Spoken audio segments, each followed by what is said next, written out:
What is up, everybody? Welcome back for episode 2 of the TI Junkies podcast. My name is Henry. This is Ran. And we have such an exciting topic this week. I mean, you guys you saw the name of the episode. We teased it last week. How to win Twilight Imperium 4. I mean, we should just tell you right off the bat. Ran, I mean, for all those listeners who are out there, ready, eager Valkyrie particle weavers, ready to find out how to win their games of TI4.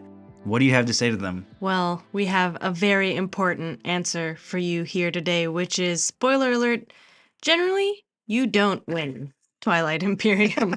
That's pretty much the rule of thumb, at least for me. You know, I don't. That's the mentality I usually have going into the game. But you know what? Even as losers and as a loser who loses a lot, there's a lot to learn about winning by examining all the times we lose. Classic. And I mean, TI is hard. It's just a hard game to win.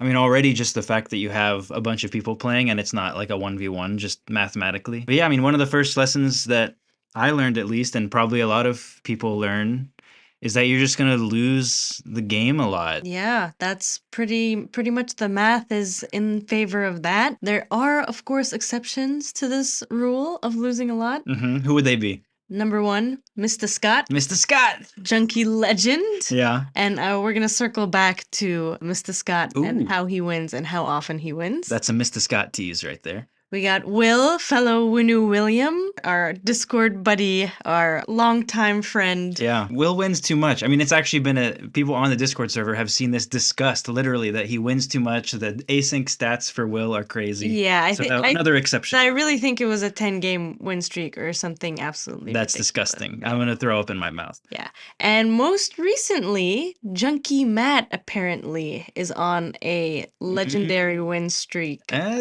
Seems coincidental. Once we leave town, Junkie Matt is able to take home the W a lot. Maybe we gotta head back to the States sometime, give him a little beat down. For sure. And when we talk about Mr. Scott, we're going to talk about Matt and the qualities that they share in their gameplay. And, you know, maybe actually we will get to some answer of how to win Twilight Imperium. Well, let's stick with the Junkies for a second, actually. Who wins a lot? Who wins a lot of the TI Junkies? Who gets to wear that plastic golden crown that we introduced in like season 2 or something like that? So, of course, right now, overall, we know Mr. Scott. Currently, we got Matt on winning streaks. But if we're talking history of TI Junkies, all the way back to the beginning, early days, I think I used to win a lot, you know, before everyone learned how and what a win sleigh was. Interesting take, because I think maybe it depends on how early those days are. Because, I mean, the earliest days, I was winning the games. I understand that you would feel that way. You do win a lot for sure. But let me tell you, recently I was digging through some unreleased episodes of TI Junkies,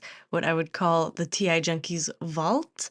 And I was like, wow, I've actually won a lot of these, and the world has yet to know. Whoa. Okay, so the vault doesn't lie. That's fair. You might have some unreleased wins in the vault. But before the YouTube channel even existed, in the months or years of TI Junkies history, before the encoded YouTube video file was invented, who was winning? I think it was me, which also, this is like, as I say this, I'm like, this is nothing to brag about because I just was the person who knew the game better and people were still learning the game. So it's really not actually a claim to anything. But I do have a very vivid memory from those days, pre-YouTube channel, of people trying to slay me. I was playing as Extra, because that's vintage Henry at TI Junkies. I was playing as Extra, and I got to win off of Turn Their Fleets to Dust when I played Experimental Battle Station when people were coming to slay me. And it was delicious. And, you know, even that was not really a skill issue thing. That was just a cool, stylish, and lucky, obviously, like all TI wins, a lucky situation. Yeah, that's very juicy. My favorite kind of winning is when you win off a secret that like was basically made for the faction you're playing. Ooh. That's just a perfect example of that. Wait, so maybe like become a martyr for SAR, for example? Or like what? Interesting. Like what make an comes to mind? example for L1. Oh, that's good. Or Muat with that one too? Muat 2 for Yeah. sure. Argent with the anti-fighter barrage secret. I mean, Oh. that is so delicious. That's nice. Maybe Nomad. I don't think I've played Nomad much, but Nomad with some flagship Yes, ones. Veil, yes, that is good. Or if you somehow were the Winu and you scored Occupy the Seat. I don't know. These are, I mean, it's silly. I mean, no one's going to let you do that. But anyway. I just love those kinds of wins. They are just like so satisfying thematically. But yes, no, it is true. Even to this day, you have a pretty good win rate. It's pretty good. Ooh, talk to me like one of your French girls. I did dig up some official TI Junkie stats. I have them for you here. The criteria for these stats are they are based on filmed and released TI Junkies episodes, not any of the minisodes, not games played off camera. It is as of now and including this month's upcoming episode, Season 4, Episode 8. So your win rate actually, in the 29 games you've been featured in, you have won 20% of those games. I like it. 5 out of 29 games. But I will say you have won a fair amount of the mini-sodes, so your win rate is probably better than that overall. I would like to hereby file a petition that the minisodes get counted into my win percentage. And you tend to win runbacks when we play a second game after filming a game. Oh, that's we are true. junkies and we do that sometimes. You tend to do double wins, which is disgusting. That is nice. I will say that is my main strategy, is just to make everyone tuckered out with the very first game that's going to be on camera, just so I can win off camera later, and none of this is true. My win rate, not too far behind you. I'm at an 18% win rate of the released episodes. That is 7 out of 38 games. That's good. That's more games. You've been in a lot of episodes. I'm a junkie. Okay. Wow, what a twist. Matt, who we mentioned earlier, has won 3 out of 11 filmed games, but off the record has told me recently that he has won 3 of the last 6 games he's played. That is very concerning. That smells like a future Will situation. Yes. What is he doing? What's the key here? So here's the thing. He is, of this 3 out of 6 is giving him the same win rate as our junkie legend, Mr. Scott. Best win rate of the junkies, has won 5 out of the 10 filmed games he's been in. 50%. That's crazy. That's too many wins. That's too high of a percentage for any one TI player. It really is. And here's what these two have in common. They are both very, very quiet players. They are quiet and they hang back and they are not involved in any of the drama or any of the salt or any of the spice until as late as possible, like last round after everyone's passed kind of deal. It is a good strategy, especially at a social table, especially at a table where everyone knows each other. People have drama. When people have permanent salt from who got betrayed 2 weeks ago, that is a great strat. I agree completely. Something else these two have in common. Mr. Scott has always been a sniper in the end and like never afraid to really cut someone off at the knees when necessary. And Matt has told me that he's found his gameplay is improving the less afraid he's gotten of making the aggressive move. That's actually very wise and something I would like to incorporate in my games. Yes, he is getting cutthroat and it is paying off. And, I guess you can be more cutthroat when you're quiet about it. And I think that's probably one of my biggest weaknesses as a player and why I don't win, why I'm a loser. Is because I talk too much because I want to be involved in the drama. I love stirring the pot. I love swearing my revenge. Everyone has to know if you've wronged me, you are going to regret it. I will give people every reason to hose me because I will egg them on, unlike those quiet folks, Matt and Mr. Scott, who just sit there in their corners secretly while I take all the heat and the salt. I do remember that there have been several games, at least half a dozen games before which you came up to me and you're like, you know what, Henry, I'm just not going to talk. I'm just going to be quiet. I'm going to be Nalu, use the 0 to win. I want to actually explore this a little more. What are some other reasons why you don't win TI4? Well, aside from this spectacle I can't help but make, I guess I do have this tendency to blast off even when I shouldn't. That is true. That is true. Why can't you resist? I feel like I've looked over at many games and you're really pumped and you're at like 5 points and everyone else is at 1. And then, not to rub it in or anything, but a few hours later, there's another winner being crowned. I'm not playing the smart tempo game. I definitely, why can't I help it? I don't know. I just cannot resist scoring when I can. Maybe deep down, it's that some games you don't get the chance to score, whether it's speaker order or just like bad luck of the cards or bad neighbors or whatever it might be. Ooh, bad neighbors. Yeah. We know one or two things about that.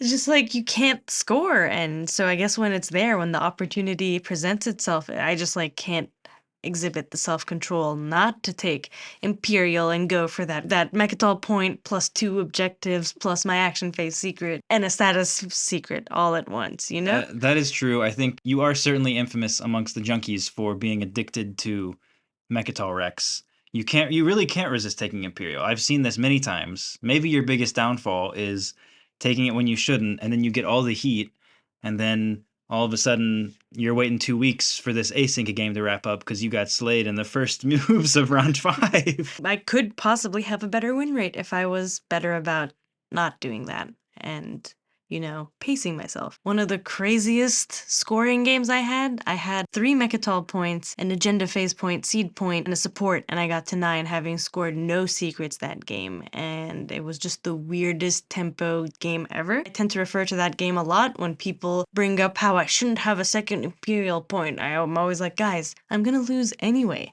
It's really not about having 2 Mechatol points. It's about getting to 10. And believe me when I tell you I'm not going to do that. And once people have seen that from you many times, maybe they start to believe. Maybe. I've yet to see this belief.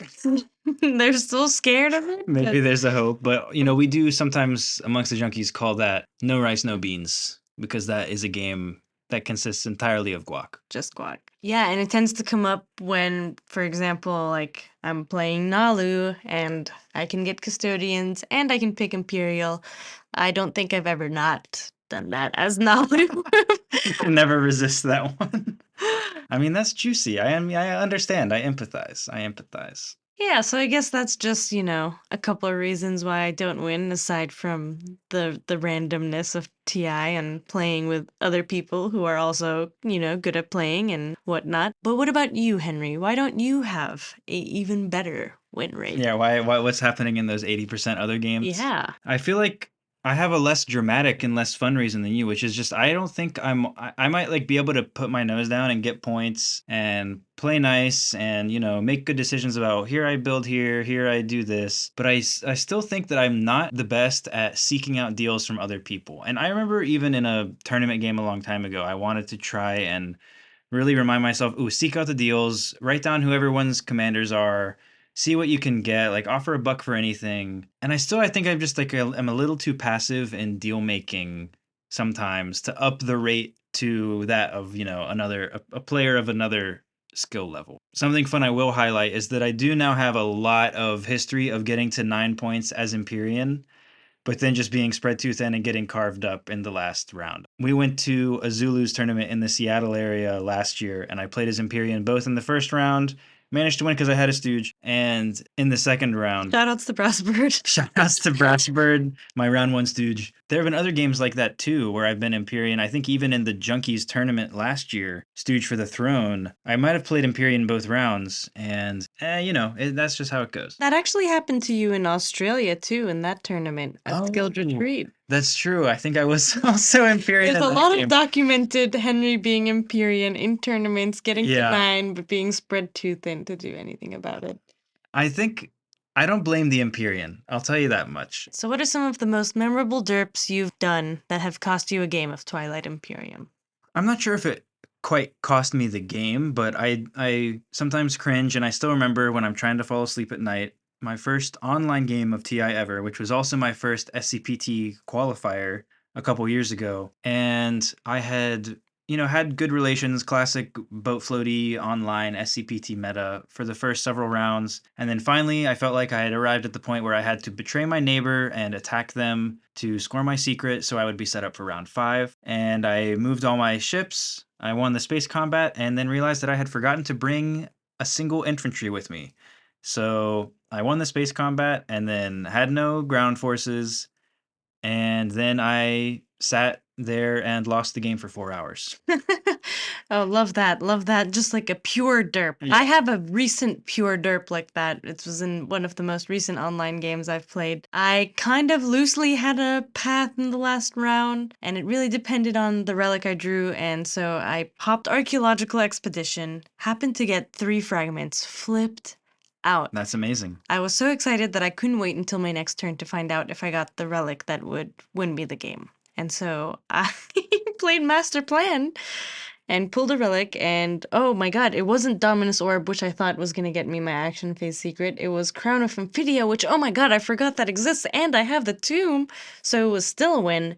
But now it's not my turn anymore. And I have not enough at home for sure. So the master plan was definitely timed extremely wrong. I should have waited for my next turn, pulled the relic, played master plan, built at home, then I would have had a shot. But I ended up just losing my home system and waiting for that game to end. Yeah, I mean, that sounds really ill-advised. Using a master plan after archaeological expedition that's maybe the most unhinged master plan that I've ever heard of in my entire life. Look, there was no strategy behind that. That was pure emotion. You were excited. I was. I just needed to know. I was like, is this going to be Crown of Thalnos, or do I have a chance here? I think we can all understand that excitement. Yeah. But well, that is the wildest master plan I've ever heard of or seen. Well, sometimes also when we don't win, that's because everyone else at the table unites to slay us. Do you have a memorable slay either that you were on the receiving end of or maybe that you participated in? oh my god, one of the most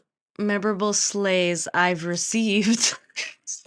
Receive a slay. I was at 9 points and I had so many ways of getting my 10th point. I thought this game was locked and in the bag and over. What ended up happening was I was gonna win on the 1 by many different ways. I had action cards to get me techs I needed. I had 2 relic fragments that could get me a secret. I had an agenda phase secret and had top 2 agendas that would definitely give me that point. It just seemed like my fate was sealed. And somehow in that last round, I ate 4 sabotages. And C's artifact was used on me. And the agenda was vetoed. Also, I was almost eliminated, but had 1 HP left at home. And so I lost at 9, but that was the most satisfying lose at 9 ever, because every possible action card that could have stopped my win was played on me within a very short period of time. Do you remember who you were playing as? I was Soul, and I remember this because of the having 1 HP at home was very much thanks to the Soul clutch ground combat.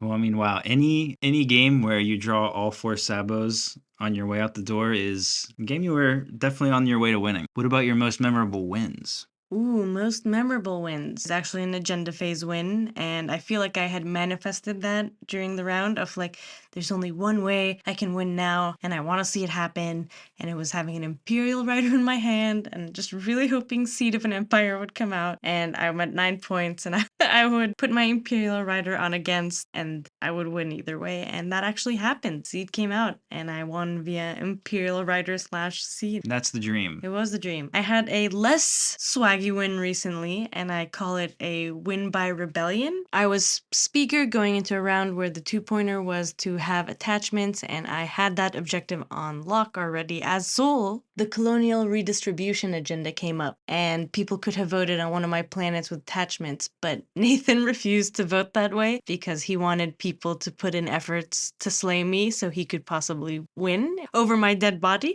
And the other players were not happy that Nathan did not vote to help the cause of slaying me. And so they kind of just picked strat cards, popped them. If you want to do something, Nathan, go ahead. I mean, you have her support, so you probably won't. And the game ended. I popped 8. And it was very unexciting, but you know, sometimes that's how the wins go. Sometimes that's just how it is when the social politics of the table and people's unwillingness to slay here or slay there, or people not wanting to slay because it just enables something else. That's how it goes. And I mean, I don't know. To me, a win's a win no matter what. No matter what happened, you ended up in the position to get that 10th point where 5 other people did not. Which sort of reminds me of a controversial win of mine. My win last year in round 1 of our online tournament, Stooge for the Throne, where I won by my first and to this day only Devil's Gambit, which I didn't know was a term in the past, but basically another player and I were both at 9 points and had been carved up, and we did the whole let's roll a dice. Whoever gets the favorable result will receive a support. And people have a lot of feelings about winning in this manner or another. Maybe we'll dive into it in a later episode more specifically. Like I said, I still think, yeah, you win however you win, and I understand I would probably be frustrated if I was another player in a game where a Devil's Gambit sort of stole the victory route from under my nose. Yeah, I mean, that makes sense. There is always the chaos element to account for in TI. I mean, we aren't playing against robots after all. You could be the best player in the world, but if you're sitting next to Nathan, he's got some plan, he's got his heart set on, that doesn't coincide with what you'd expect from like the average TI player. Even if you have logic on your side, sometimes that hose is going to cost you the game. That's actually so true. There was a game I played online with Nathan, and I believe Drago was in that game, and I was playing Council Calaris. I was at 9. All I needed to do was score a bombardment secret. Nathan had no path to victory and did not know my secret, but he randomly decided to attack where I had most of my dreadnoughts because I had like taken one planet from him 7 weeks prior to that or something like that. And so that knocked me out of the running for my secret in that game. Okay, but aside from chaotic players, win slays, derping, all that good stuff, what about like bread and butter stuff, factions? Are there factions that you think are just better at winning the game? I do believe that certain factions help you win the RNG lotto for certain objectives, but I don't inherently think that one faction is like generally better than all other factions. I always say like Titan's OP, ha ha ha, and that's just an example of, well, you're gonna research unit upgrades, so you're gonna qualify for that objective, and you're gonna have the structures at any point in the game. You're gonna have access to more ground forces. You're gonna have access to deploy your flagship, like just like access to objectives. That is true. I mean, we all see that with Jolnar just getting tech objectives. But ultimately, I do think all these RNG elements of which objectives are available, which players you're playing with, what kind of map is available to you, I do think all of these form the concoction of who's gonna win this game of Twilight Imperium. There is something that Nikki and I used to talk about, which is a theory that you really only ever make 2 or 3 decisions in an entire game of TI, and everything else sort of feels like the game playing itself. I don't know if I still believe that, but maybe choosing your faction is one of those 2 or 3 decisions that you do end up making. Of the stats I pulled, I actually do have some more fun tidbits about factions, actually, and which factions are played at our table the most, which factions win, which factions don't. So, Henry, I'm going to ask you, what faction do you think has been played most in total at the Junkies table? Reminder that these stats are only including filmed released episodes. This is a fun game. Faction that's been played the most. So not the faction that's won the most. You're talking about the faction that has been played the most? Yes, so we're starting there and we'll work our way there. Okay, I'm gonna just narrow it. I'm gonna make some nominees and then I'll settle on a final answer. I would think probably Jolnar gets played a lot. I would think that probably Yssaril I see people play a lot. Maybe even the Nomad or Hakan. I feel like I might be biased because I've played them several times, but I will say I think maybe Jolnar has been played the most at the Junkies table. Very good guesses. The answer is in there. It is Yssaril. Ooh, okay. They have been played 20 times. Wow. And while they don't have the highest win rate, they do have a really high win rate, which is 25%. That is good. I was going to guess 25 or 30%. 25% is good. That's a good win rate. Really good win rate. No wonder people are scared of those goblins. And I will say Scott has played the goblins a lot, so that probably helped their win rate at our table. Which factions do you think had the highest win rate at the TI Junkies table? Okay, if they're going to have a higher win rate than Yssaril, oh man. I mean, I know it's not Volwraith Cabal. I mean, let me just think about who are some of the classic good factions. Maybe Necro, but Necro, I feel like Rand, you play them and then you just lose and get slayed. So maybe it's not Necro. Extra probably has a few wins. I think there's something weird at our table where maybe the Winu has a couple of wins. The best win rate, if it's not Yssaril, I'll just throw Empyrean out there because they were the winner of our very first episode ever. So it is not Empyrean. Not even close. No, I'm sure they're up there. Yeah. 2 are actually tied for best win rate, and one of them is the Winu. Oh, wow. They are not played that often anymore, so I think the heat has caught up to them, and if they were played more often, their win rate would go down. That makes sense. And the other faction that has the highest win rate, played in 9 games, has won 3 out of 9 games, which is a 1 in 3 win rate, is the Nomad. Oh. Shoutouts to Patrick, our most efficient pilot of the Nomad. I think I recall an episode where Nathan won with the Nomad as well, his 1 win ever. Oh no, poor Nathan. I'm sure he's won more than once. And maybe Nikki twice. has won as the Nomad back in the day as well. But I am surprised by that, honestly. Yeah, why do we think that they win so much? I have a few theories myself. I think money always helps, and the Nomad is very good at generating money. I think we kind of brushed upon this earlier, where their flagship parade gives them access to a lot of action phase secrets, so that all can come in the end when you've been hiding your actually great tempo, but you have a bunch of action phase secrets to score. In like one round, you could go around unveiling, destroying, sparking, braving the void, all of these things, not to mention setting up for status phase or even public objectives along the way. Yeah, I was going to mention that hero seems tailor-made to securing the first stage 2 objective in round 5 once everyone else has passed and you've stalled them out with 1 and the person with 8, Rand, has been slayed. Also, let's be real. How many times does a game of TI start, round 1, the objectives flip, and it's like, engineer a marvel, and you look across the board and you're like, oh, great, Nomad, good for you.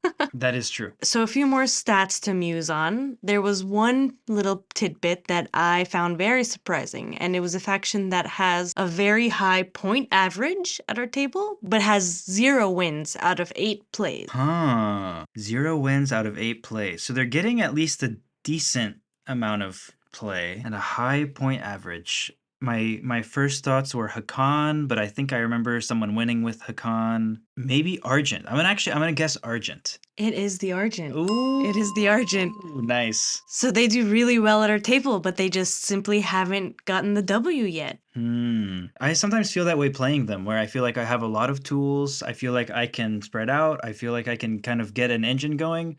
But for some reason, closing out the win as Argent has seemed to elude me for quite a while. They are obviously not the only faction at our table that doesn't have a win. There are a few others.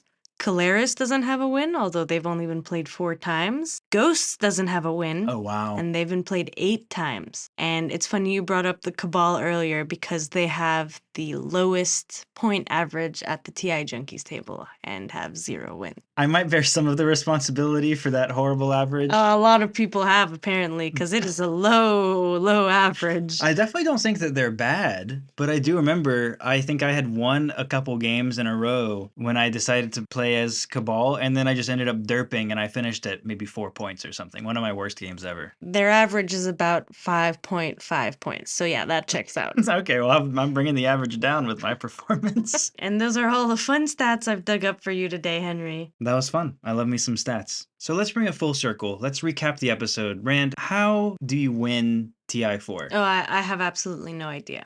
I mean, like, my best advice would be try not to derp. Do you have an answer?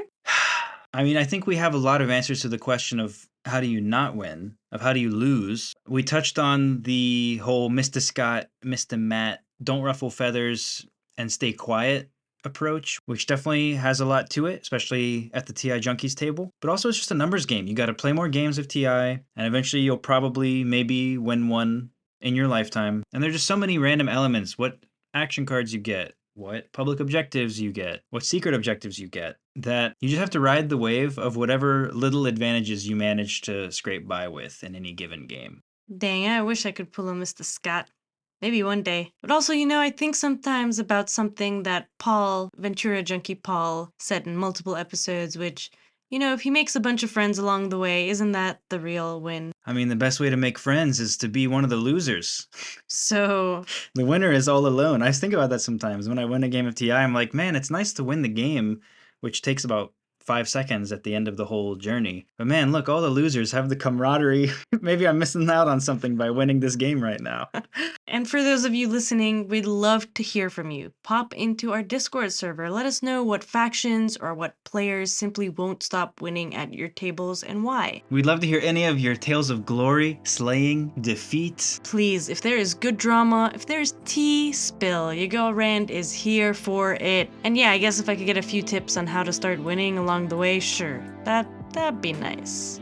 Maybe. Thank you for tuning in to this episode of the Twilight Imperium Junkies podcast. If you like what we do and want to support the show, check out our Patreon, where amongst other things, you can vote on topics for future episodes. Keep up with the TI Junkies series by subscribing on YouTube. Until next time, keep stooging, or maybe don't. Unless you're my stooge.